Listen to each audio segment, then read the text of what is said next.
బామ్మర్ తప్ప నా బిజినెస్ ఎవరు నాశనం చేయగలరు? మిలియనీర్స్ అయిపోయే ఐడియా తెచ్చాను. మిలియనీరా? yes నింగడానికి మెతుకు లేకుండా చేసావు కదా దౌర్భాగ్యుడు. అది కాదు బావా, ఈసారి variety business, water business. Water business water business కాదు, వాటర్ బిజినెస్.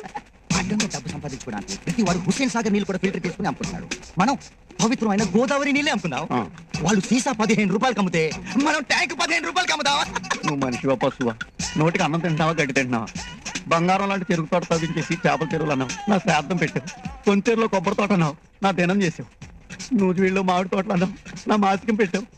బజ్జీలు అమ్ముకుని బతుకుదామంటే బండిని కూడా గుద్దేశావు. ఇప్పుడు వాటర్ బిజినెస్ అని నన్ను పూర్తిగా జలసమాధి చేసేస్తావా? అది కాదు బావా, నీకు అర్థం కానట్టుంది. నేను ఇంకా క్లియర్ గా వద్దురా వద్దు, ఒక పని చేయరా. ఏంటది? గోదావరి ఎక్స్ప్రెస్ కి రాజమండ్రికి 3 టికెట్లు తీరా. ట్రైన్ ఎందుకు బావా, కారు ఉందిగా. కారులో వెళ్తే పని అవుతురా. రైలు అయితే బ్రిడ్జి మీద వెళ్తున్నప్పుడు నిన్ను గోదావరిలో గెంటేసి నీ వెనకాల నేను మీ అక్క జంప్ అయిపోతాం. బావా నీ బామ్మర్ది వస్తున్నాడు. ఎక్కడ